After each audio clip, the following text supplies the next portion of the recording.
ಎಲ್ರಿಗೂ ನಮಸ್ಕಾರ. ನಾನು ಡಾಕ್ಟರ್ ಶ್ರೀಲಕ್ಷ್ಮಿ ಅಂತ WMN ಡಾಕ್ಟರ್ಸಿಂದ ಸೀನಿಯರ್ ಕನ್ಸಲ್ಟೆಂಟ್. ಇವತ್ತು ನಾನು ಮಾತಾಡೋಕ್ಕೆ ಹೊರಟಿರೋದು, ನೀವು ತಾಯಿ ಆಗ್ಲಿಕ್ಕೆ ಮುಂಚೆ ಏನೇನು ಪ್ರಿಪರೇಷನ್ಸ್ ಮಾಡ್ಕೋಬೇಕು, ಏನೇನು ಕಾಳಜಿ ವಹಿಸಬೇಕು ಅಂತ ಹೇಳಿ. ತಾಯ್ತನ ಅನ್ನೋದು ಒಂದು ಅಪರೂಪದ ಅನುಭವ, ಅದನ್ನು ಅನುಭವಿಸಿದವ್ರಿಗೆ ಗೊತ್ತಿದೆ. ಹಾಗಾದರೆ ತಾಯಿ ಆಗುವಕ್ಕೆ ಏನೇನು ಪ್ರಿಪರೇಷನ್ಸ್ ಬೇಕು, ತಾಯಿ ಆದ ಕೂಡಲೇ ನಾವು ಆಹಾರದ ಬಗ್ಗೆ ವಿಚಾರಿಸ್ಬೇಕಾ, ವಿಹಾರ ಬಗ್ಗೆ ಅಂದರೆ ಎಕ್ಸಸೈಸ್ ಬಗ್ಗೆ, ವಿಚಾರದ ಬಗ್ಗೆ ನಾವು ಏನು ಯೋಚನೆ ಮಾಡ್ತೀವಿ ಅನ್ನೋದು ಅವಾಗ ಇಂಪಾರ್ಟೆಂಟ್ ಇರುತ್ತಾ, ಅದಕ್ಕೆ ಮುಂಚೆನೇ ಇಂಪಾರ್ಟೆಂಟ್ ಇರುತ್ತಾ ಅನ್ನೋದ್ರ ಬಗ್ಗೆ ಮಾಹಿತಿ ತಿಳಿಸ್ಕೊಡ್ತಾ ಇದ್ದೀನಿ. ಖಂಡಿತವಾಗ್ಲೂ ತಾಯ್ತನ ಒಂದು ಅಪರೂಪದ ಅನುಭವ, ಅದಕ್ಕೆ ಮುಂಚೆ ನಮ್ಮ ಪ್ರಿಪರೇಷನ್ಸ್ ಖಂಡಿತವಾಗ್ಲೂ ಬೇಕಾಗುತ್ತೆ. ಇದನ್ನು ನಾವು ಇಂಗ್ಲೀಷ್ನಲ್ಲಿ ಪ್ರೆಗ್ನೆನ್ಸಿ ಪ್ರಿಪರೇಷನ್ಸ್ ಅಂತ ಹೇಳ್ತೀವಿ. ಹಾಗಾದರೆ ಪ್ರೆಗ್ನೆನ್ಸಿ ಆಗ ಮುಂಚೆ ಎಲ್ಲರೂ ಬಂದು ಒಂದ್ಸಲ ಡಾಕ್ಟರ್ ಹತ್ರ ಚೆಕ್ ಮಾಡಿಸ್ಕೋಬೇಕಾ? ಖಂಡಿತ ಹೌದು.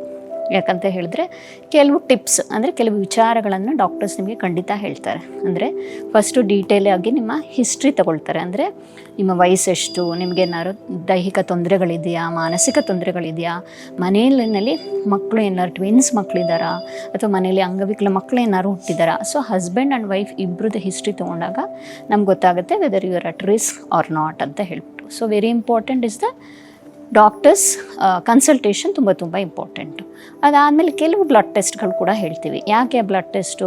ಅಕಸ್ಮಾತ್ ಎಷ್ಟೋ ಜನ ಹೆಣ್ಮಕ್ಳಿಗೆ ಈಗ ಥೈರಾಯ್ಡ್ ಇರೋ ತೊಂದರೆ ಗೊತ್ತಿರೋದಿಲ್ಲ, ಅಥವಾ ಶುಗರ್ ಕೆಲವರಿಗೆ ನಾವು ಸಮ್ಟೈಮ್ಸ್ ಡಿಟೆಕ್ಟ್ ಮಾಡ್ತೀವಿ. ಅನೀಮಿಯಾ ಅಂದರೆ ರಕ್ತಹೀನತೆ ತುಂಬ ಕಾಮನ್ ಇವಾಗ, ಯಾಕಂದರೆ everybody is having A busy life ಇದೆ ಎಲ್ಲರಿಗೂ. ಓಕೆ, ಊಟ ಮಾಡೋಕ್ಕೆ ತಿಂಡಿ ತಿನ್ನೋದಕ್ಕಷ್ಟು ಟೈಮ್ ಇಲ್ಲದೆ ಇರೋಷ್ಟು ಕೆಲಸ ಕಾರ್ಯಗಳು ಎಸ್ಪೆಷಲಿ ನಮ್ಮ ಬೆಂಗಳೂರು ಸಿಟಿಯಲ್ಲಿ.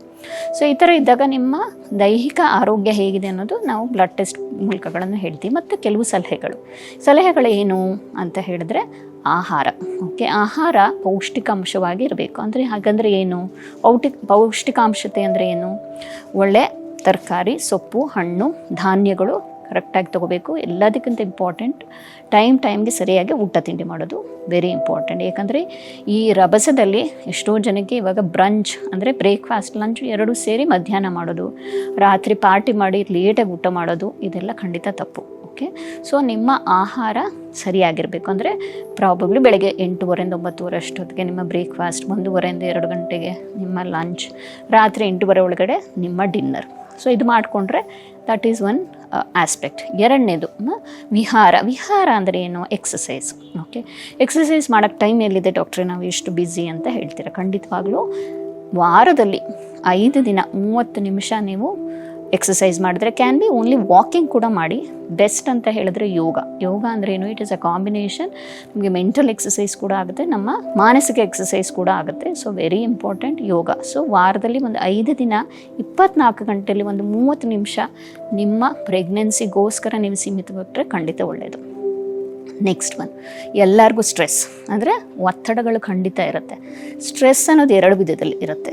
ಇವಾಗ ಸ್ಟ್ರೆಸ್ ಅಂತ ಹೇಳ್ತೀವಿ, ಅಂದರೆ ಸ್ವಲ್ಪ ಸ್ಟ್ರೆಸ್ ಇರಲೇಬೇಕು. ದಿನ ಕೆಲಸಕ್ಕೆ ಹೋಗಬೇಕು ಅಂತ ಹೇಳಿದ್ರೆ ಸ್ಟ್ರೆಸ್ ಇರಲೇಬೇಕು. ಈಗ ಅಡುಗೆ ಮಾಡಬೇಕು, ಸರಿ ಮಕ್ಕಳನ್ನ ಸ್ಕೂಲಿಗೆ ಕಳಿಸ್ಬೇಕು, ಆಫೀಸ್ಗೆ ಹೋಗಬೇಕು ಅನ್ನೋದೆಲ್ಲ ಒಳ್ಳೆ ಸ್ಟ್ರೆಸ್. ಅದಿಲ್ಲದೆ ಇದ್ದರೆ ನಾವು ಕೆಲಸಗಳೇ ಮಾಡೋಕ್ಕಾಗಲ್ಲ ದಿನದಲ್ಲಿ. ಬಟ್ ಸ್ಟ್ರೆಸ್ ಅನ್ನೋದು ನಿಮ್ಮ ದೇಹಕ್ಕೆ ತೊಂದರೆ ಯಾವಾಗ ಮಾಡುತ್ತೆ, ಅದರಿಂದ ಅಂದರೆ ಸ್ಟ್ರೆಸ್ ಆಗ್ತಾಯಿದೆ ಅಂತ ನೀವು ಯಾವ ಕಾರ್ಯಗಳನ್ನು ಮಾಡದೆ ಹೋದರೆ ಅದು ಉತ್ತಮವಾದ ಸ್ಟ್ರೆಸ್ ಅಲ್ಲ. So some amount of stress is important. But ಇವಾಗ ಏನಾಗ್ತಾ ಇದೆ ಅಂತ ಹೇಳಿದ್ರೆ ಸಣ್ಣ ವಿಷಯಕ್ಕೂ ಧಾವಂತ, ಅದು ಬೇಕು ಇದು ಬೇಕು ಅನ್ನೋ ಧಾವಂತ, ಅದನ್ನೆಲ್ಲ ಕಡಿಮೆ ಮಾಡಿಕೊಂಡ್ರೆ ಯೋಗ ಬೆಸ್ಟು, ಧ್ಯಾನ best, spirituality is the best. Okay, so ಈ 3 ಅಂಶಗಳು ನಿಮಗೆ ಪ್ರೆಗ್ನೆನ್ಸಿನಲ್ಲೂ ಕೂಡ ತುಂಬ ಇಂಪಾರ್ಟೆಂಟ್.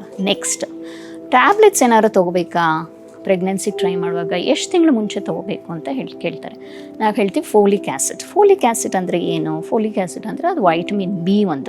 ಯಾಕೆ ಇಂಪಾರ್ಟೆಂಟ್ ಅಂತ ಹೇಳಿದ್ರೆ, ಫೋಲಿಕ್ ಆ್ಯಸಿಡ್ ಅನ್ನೋದು ನಿಮ್ಮ ಮಕ್ಕಳ DNA ಫಾರ್ಮೇಷನ್, ಅಂದರೆ ನಿಮ್ಮ ಮಕ್ಕಳ ಕ್ರೋಮೋಸೋಮ್ ಫಾರ್ಮೇಷನಲ್ಲಿ ತುಂಬ ಉತ್ತಮವಾದ ಪಾತ್ರವನ್ನು ವಹಿಸುತ್ತೆ. ಸೊ ಅದರದ್ದು ಡೆಫಿಷಿಯನ್ಸಿ ಏನಾರು ಆದರೆ ಖಂಡಿತ ಕೆಲವು ನ್ಯೂನ್ಯತೆಗಳನ್ನು ನಾವು ಮಕ್ಕಳಲ್ಲಿ ನೋಡ್ತೀವಿ. Especially brain formation, spinal cord formation, to some extent ಒಂದು ಹಾರ್ಟ್ ಫಾರ್ಮೇಷನಲ್ಲಿ ವೇರಿಯೇಷನ್ಸ್ ಆಗ್ಬೋದು. ಸೊ ಖಂಡಿತವಾಗ್ಲೂ ಫೋಲಿಕ್ ಆ್ಯಸಿಡ್ ಅನ್ನೋ ಟ್ಯಾಬ್ಲೆಟ್ ಅಟ್ಲೀಸ್ಟ್ ಮಂತ್, ಅಂದರೆ 1 ತಿಂಗಳ ಮುಂಚೆ ನಿಮ್ಮ ಪ್ರೆಗ್ನೆನ್ಸಿ ಪ್ಲ್ಯಾನ್ ಮಾಡ್ತಾಯಿದ್ರೆ 1 ತಿಂಗಳ ಮುಂಚೆ ಸೇವಿಸಲೇಬೇಕಾಗುತ್ತೆ. ಬೆಸ್ಟ್ ಅಂತ ಹೇಳಿದ್ರೆ 3 months ಬಿಫೋರ್ ಪ್ರೆಗ್ನೆನ್ಸಿ ಈ ಫೋಲಿಕ್ ಆ್ಯಸಿಡ್ ತೊಗೊಂಡ್ರೆ ಖಂಡಿತವಾಗ್ಲೂ ನಾವು ಉತ್ತಮವಾದ ಆರೋಗ್ಯಕರವಾದ ಮಕ್ಕಳನ್ನು ಹಡಿಬಹುದು ಅಂತ ಹೇಳ್ಬಿಟ್ಟು. ಸೊ ಹೇಗೆ ರೈತನೇ ನೀವು ಎಕ್ಸಾಂಪಲ್ ತೊಗೊಂಡ್ರೆ ಫಾರ್ಮರ್ ಅಂತ ಹೇಳ್ತೀವಿ.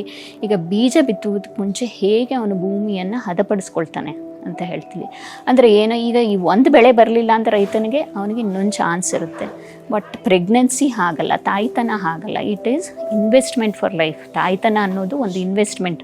ಒಂದು ಸಲ ನಾವು ತಾಯಿ ಆಗ್ತಾ ಇದ್ದೀವಿ ಅಂದರೆ ನಮ್ಮ ಜೀವನ ಪರ್ಯಂತ ಅದು ನಮ್ಮ ಜವಾಬ್ದಾರಿ ಆ ಮಗುವನ್ನ ಆರೋಗ್ಯಕರವಾಗಿ ಇಡುವಂಥದ್ದು. ಸೊ ಆ ಪ್ರಕ್ರಿಯೆ ನೀವು ಪ್ರೆಗ್ನೆನ್ಸಿ ಮುಂಚೆಗೆ ತಯಾರು ಮಾಡಿಕೊಂಡ್ರೆ ಖಂಡಿತ ಒಳ್ಳೆಯದು. ಯಾಕಂದರೆ ಮಗುವನ್ನು ಬೆಳೆಸೋದು ಒಂದು ಉತ್ತಮವಾದ ಕೃಷಿಯೇ ಸರಿ. ಆರೋಗ್ಯಕರವಾದ ಮಗು ಪಡೆಯೋದು ಬರೀ ತಾಯಿ ಮಾತ್ರ ಪ್ರಿಪೇರ್ ಆಗಬೇಕಾ? ಖಂಡಿತ ಇಲ್ಲ. ತಂದೆಗೂ ಕೆಲವು ಪ್ರಿಪೇರ್ನೆಸ್ ಇರುತ್ತೆ. ಅವರು ಕೂಡ ಅವರ ಆಹಾರ ವಿಹಾರವನ್ನು ನೇರವಾಗಿ ಇಟ್ಕೋಬೇಕು.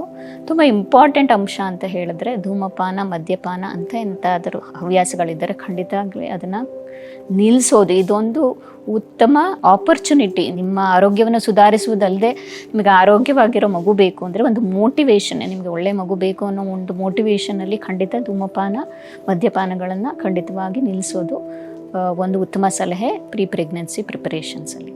ಏನಾರು ವಿಚಾರಗಳಿದ್ದರೆ ಮಾತಾಡಬೇಕು ಅಂದರೆ ಖಂಡಿತ WMN ಡಾಕ್ಟರ್ಸ್ಗೆ ರೀಚ್ ಆಗ್ಬೋದು. ಧನ್ಯವಾದ.